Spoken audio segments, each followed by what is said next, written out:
Les enfants qui façonnent le monde de demain sont pour beaucoup négligés, méprisés, parfois même abandonnés, et se retrouvent seuls, arpentant les rues. Sans nom, sans identité, sans refuge, la rue les adopte et leur lègue son nom. On les appelle enfants de la rue. Et cette rue qui leur ouvre si aisément les bras se trouve être un piège, les éloignant chaque jour un peu plus de leurs rêves, de leur liberté.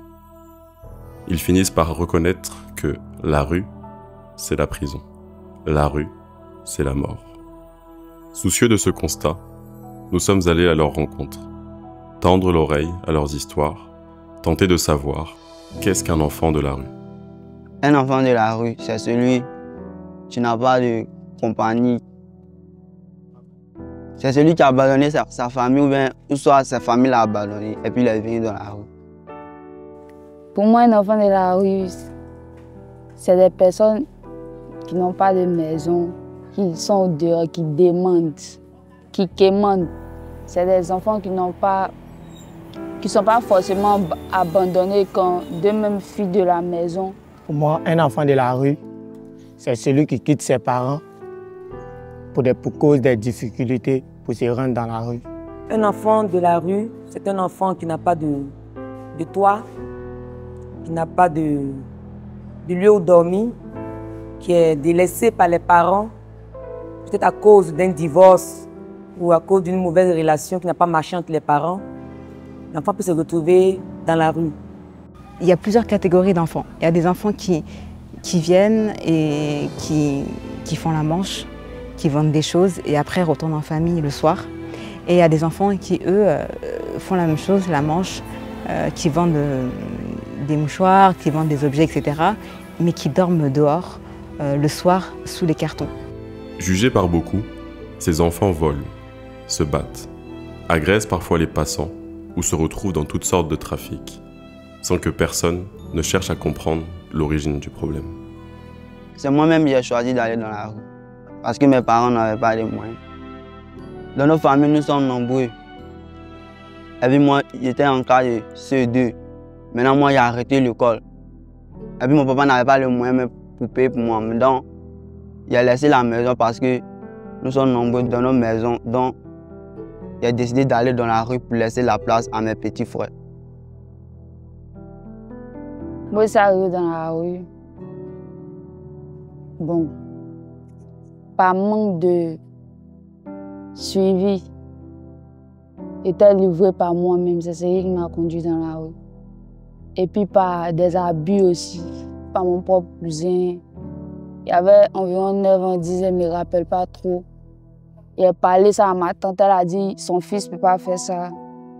Ça a créé la haine. Esther nous a aussi confié avoir été violée par un adulte, rajoutant une blessure à son cœur déjà meurtri par la vie. Un matin, nous étions tous à la maison. Et puis, ma tante, elle était deux, elle est sortie. Elle est partie au magasin. Et il y a eu des amis qui sont venus me saluer. Et lorsqu'ils étaient dans le salon, je suis sorti.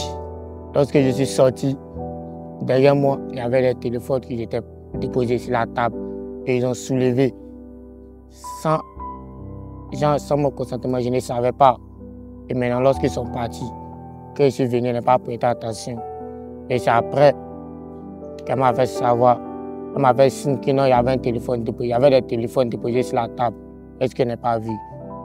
Et elle s'est retenue sur moi encore parce que c'est nous deux qui étions dans la maison. Maintenant, elle a dit c'est moi qui ai pris. Donc comme c'est ça, d'entrée chez Abidjan, pour venir croiser mon père. Et c'est là, lorsque je suis arrivé, je n'ai pas pu le croiser. Je n'ai personne à part lui. Les fondements de la famille sont renversés et le modèle familial basé sur l'amour et établi par Elohim se fait rare. Les enfants se trouvant au cœur de la vague font face à des situations très difficiles. Son papa, il est là, il est à Abidjan, il boit, il fume, il n'a pas de temps. Il n'a pas de temps pour Samuel. Souvent, des femmes se retrouvent à élever des enfants qui ne sont pas les leurs. C'est le cas de celle que Samuel appelle ma tante. Cette charge n'était pas la sienne. C'est au père de Samuel qu'incombe cette responsabilité. Je l'ai pris quand il avait 4 ans. Au début, ça allait bien. Quand il a commencé à avoir 6 ans, il n'avait pas les moyens pour le mettre à l'école. Donc, il l'a mis dans un métier de ferronnier. Il est parti, il a fait 6 mois, il dit qu'il ne va plus. Il se réveille le matin sans se promener. Donc, il lui a dit, ah, si tu sais que tu ne peux pas faire quelque chose là, pour me dire, il dit que non, que lui veut partir à l'école. Il a dit que ah, je n'ai pas tes papiers ni rien pour aller à l'école. Et puis moi aussi, je n'ai pas les moyens.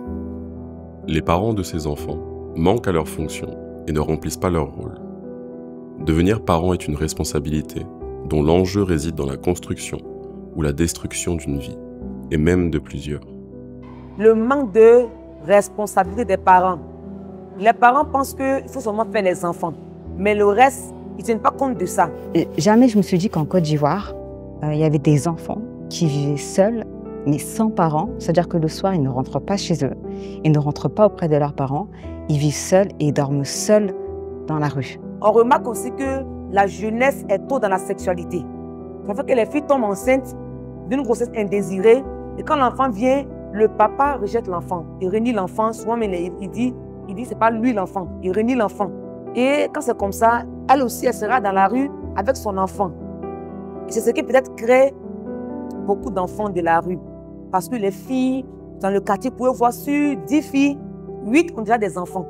C'est 8 enfants qui sont nés sans foyer, sans papa ni maman, sans un foyer harmonieux, auront du mal à grandir. Parce que pour bien grandir, il faut avoir un papa, une maman pour donner l'éducation.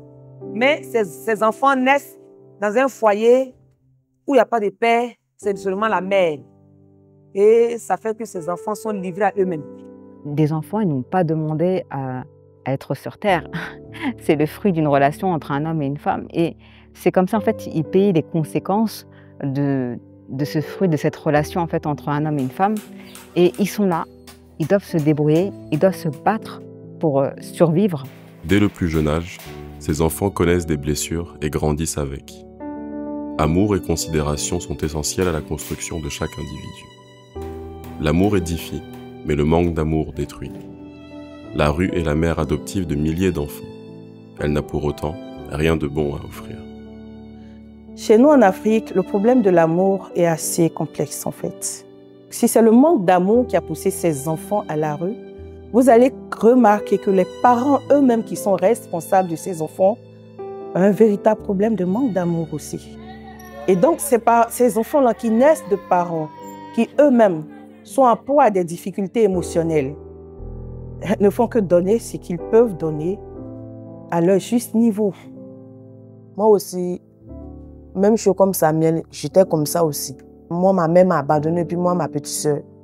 Moi, je suis restée dans la rue. C'est dans la rue que je suis restée, puis j'ai grandi. Dormir au dehors, c'est pas facile, parce que moi, j'ai fait. Et dormir au dehors, souvent, les gens quittent au dehors, ils ont un temps pour te violer. Tu luttes avec eux jusqu'à souvent même. Tu n'as pas la force même des faits. Ça arrive. Donc, j'ai dit à toutes les femmes, quel que soit ce qui va arriver, ne laisse pas vos enfants au dehors. Jamais. Pour au dehors, c'est pas bon. Au dehors, c'est pas bon du tout. C'est pour cela que je me tue à chaque fois. Pour surveiller mes enfants, pour les envoyer à manger, tout ce qu'ils ont besoin, je vais leur donner. Orphelins, accusés faussement ou livrés à eux-mêmes, ils tentent de survivre en proie à l'insécurité affective et physique, à la faim, à la peur, à la violence, aux abus. Dans la rue, j'ai trouvé les agresseurs, les voleurs. Dans la rue, on dit chacun pour soi. Soit je vole pour avoir pour moi, soit je travaille, soit tu mendies pour avoir pour toi. Dans la rue, c'est comme ça que ça s'est passé. J'étais ici rentré dans une gang à Dabou. La nuit, les grands me prenaient au hanche et me prenaient, on partait agresser. C'est moi qui étais la première à piquer les gens. On partait agresser, en tout cas on faisait les sales trucs. Parce que moi je ne voulais pas me prostituer. Avec ce qui s'est passé là, non. La prostitution, c'était même pas dans ma tête. Je pensais qu'en allant dans la rue, j'allais trouver la liberté. Je serais libre. Personne ne pourra me donner des ordres de faire ça, de faire ça. Je n'ai pas trouvé de la liberté. Il n'y a rien de bon dans la rue. Lorsque tu es dans la rue, tu es exposé à tout. À la prison, à la mort. Il n'y a pas de bonnes choses dans la rue. On ne peut rien trouver de bon dans la rue. Moi, je n'ai rien trouvé. En fait, tu es dirigé par le diable. Ça me fait mal souvent d'avoir blessé les gens, d'avoir piqué tout ça. Ça me fait mal d'avoir volé les innocents. Tout ça, je regrette souvent. Ce qui me touche le plus, particulièrement sur les enfants, c'est le cœur des enfants. Généralement, on a l'impression en fait, que les enfants de la rue, ce sont des personnes qui n'ont pas de cœur, qui n'ont pas de ressenti, de sentiments, d'émotions. Mais quand souvent on parle avec ces enfants, en fait, on retrouve, on voit en fait des enfants qui sont blessés, mais aussi remplis d'amour, Le monde est environné de ténèbres, et Elohim a mandaté son ecclésia pour aller à la rencontre de ceux qui sont disposés à entendre et recevoir cette bonne nouvelle. Allez donc dans les carrefours des routes, et autant de gens que vous trouverez, appelez-les aux noces. Ainsi, ce peuple assis dans la ténèbre a vu une grande lumière. Et pour ceux qui étaient assis, dans la région et dans l'ombre de la mort, la lumière elle-même s'est levée. Le 9 mai 2024, il y avait une mission à Get House. Dès que c'est arrivé devant la porte, il y a quelque chose qui a parlé dans mes oreilles, que tout est fini. Ma fille, tout est fini aujourd'hui. En même temps, quand ils étaient assis, on nous a présenté les enfants de la rue. Et puis quand la porte est venue, il m'a appelé. Et puis il a dit, ma fille, le Seigneur a vu tes souffrances, il a vu tous tes pleurs, que tout est fini. Moi, je me suis arrêté et j'ai pensé à la voix que j'ai entendue à la porte. Et puis il dit, Et pourquoi tu es à la rue? Il y avait des moments de prière. Bon. Nous avons assisté aux prières. Comme l'apôtre Choura disait, il parlait de la parole. Et nous étions assis, nous écoutons, il parlait et il demandait aux gens qui ont venus de se faire baptiser, de venir se faire baptiser. Avec tout ce qu'il disait, c'est comme je me sentais dedans, quoi. J'ai fait des choses qui n'étaient pas bonnes. Il dit, même ceux qui l'ont crucifié, il les a pardonnés. Donc pourquoi nous aussi ne pouvons pas nous pardonner? C'est pourquoi, parce que c'est qui peut me pardonner. C'est pour ça aussi que j'ai voulu me baptiser et devenir une nouvelle personne. Un jour, il a vu l'œuvre du Seigneur, il a vu les gens venir en moi. C'est pas moi qui suis parti en eux, c'est eux-mêmes qui sont venus en moi. Ils m'ont commencé à expliquer de la parole, ils me parlaient. Parmi nous, il y avait les gens qui sont malades. Ils ont délivré aussi. Et j'ai compris que ça, c'est pas de la musulmane. Je pensais qu'il n'y avait personne pour m'aider. Je pensais que j'étais un enfant maudit. Il passait à gauche, à droite, on me rejetait. Il y a des fois, je me dis, si la mort vient me prendre, ça me plaît. À des fois, je doute de mes pensées. Si je pouvais me suicider. C'est dehors, là, dans la rue, qu'Elohim envoie ses ouvriers pour partager la bonne nouvelle de l'Évangile et pour prendre soin des autres. Il est le père des orphelins et le juge des veuves. Elohim est dans sa demeure sainte. Elohim donne une famille à ceux qui étaient abandonnés. Il fait sortir les captifs pour leur prospérité. Il est venu pour guérir ceux qui ont le cœur brisé, pour proclamer aux captifs la délivrance et aux aveugles le recouvrement de la vue, pour mettre en liberté les opprimés. L'objectif, en fait, à moi, pour ces enfants, je pense que c'est comme le Seigneur, c'est le salut des âmes. Parce que les Écritures nous disent en fait que le but de notre foi, c'est le salut de nos âmes, en fait. Et ce qu'on veut, c'est que ces enfants-là soient vraiment touchés, soient vraiment sauvés, c'est qu'ils reçoivent en fait le Seigneur dans leur cœur. Et à côté de cela, qu'ils puissent demain être libres de tout ce qu'ils ont pu vivre dans le passé. Parce que c'est vraiment un poids. C'est vrai qu'on peut dire, on veut qu'ils travaillent, on veut qu'ils aient quelque chose demain pour pouvoir, mais c'est cette délivrance en fait par rapport à tout ce qu'ils ont vécu dans le passé. Parce que c'est vraiment un poids. Je vous assure, beaucoup de ces enfants pleurent. Beaucoup de ces enfants pleurent. Et quand souvent on vient te voir et dire, ah vraiment quand je réalise en fait ce que je fais, ça me fait mal, j'ai envie d'abandonner. Et c'est difficile et c'est ça en fait.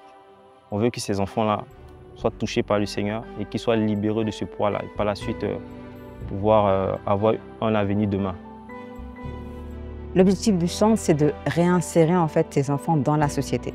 Parce qu'en fait, ce sont des enfants qui sont en marge de la société et c'est de les aider à se réinsérer. Mais le premier objectif, c'est vraiment de faire connaître le Seigneur. Parce qu'on n'est pas un centre pour être un centre, c'est vraiment, on est tous poussés par l'amour du Seigneur. On est une dizaine de bénévoles qui sont là, qui sont animés de l'amour du Seigneur Yeshua Mashiach. Chaque enfant a de la valeur aux yeux du Seigneur. En passant le seuil de la maison Bethel, située à Songon, Abidjan, les enfants trouvent un refuge et par-dessus tout, l'heureuse espérance.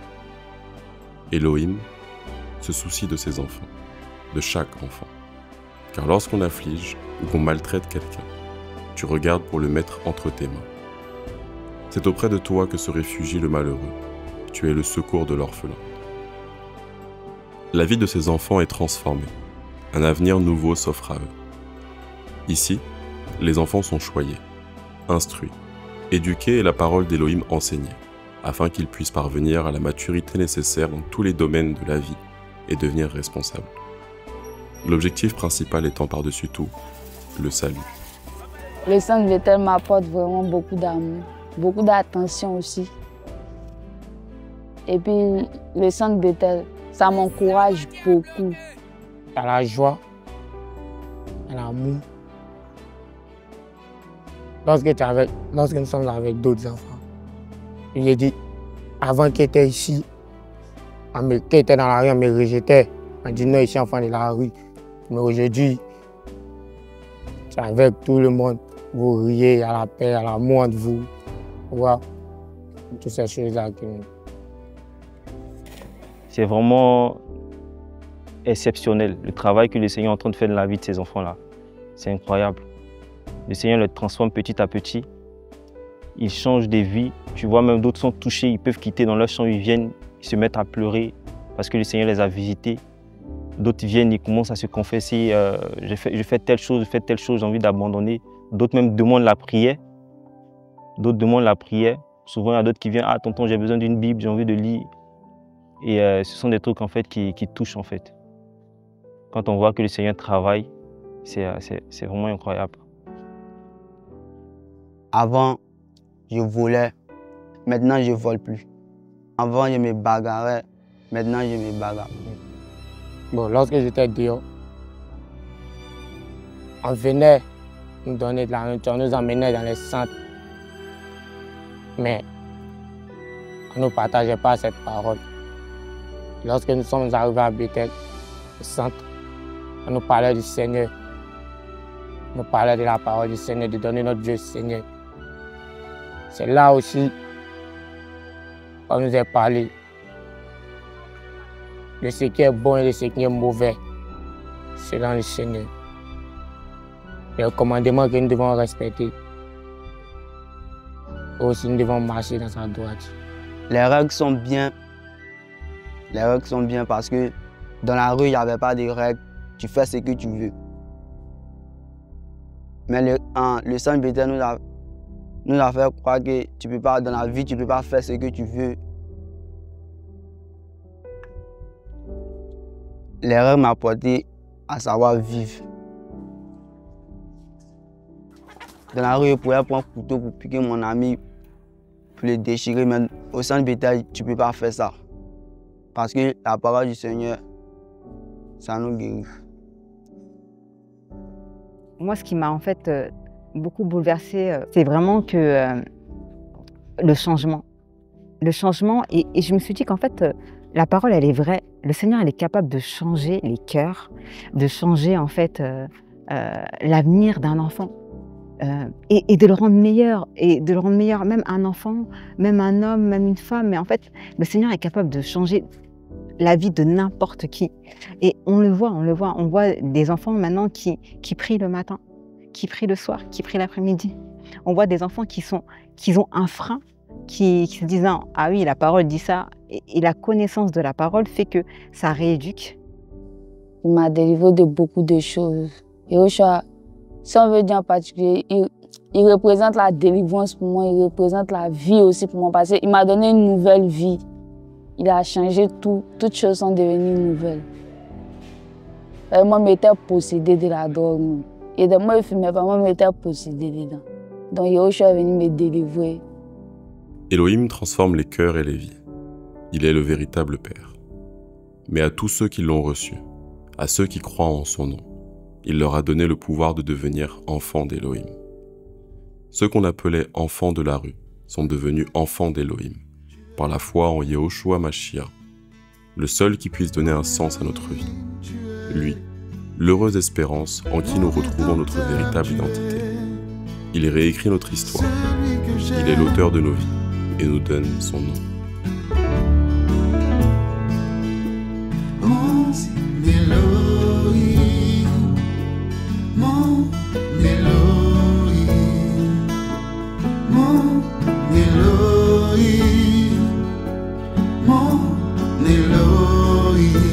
Celui que j'aime. Mon Elohim, celui que j'aime. Elohim, tu es ma vie au choix.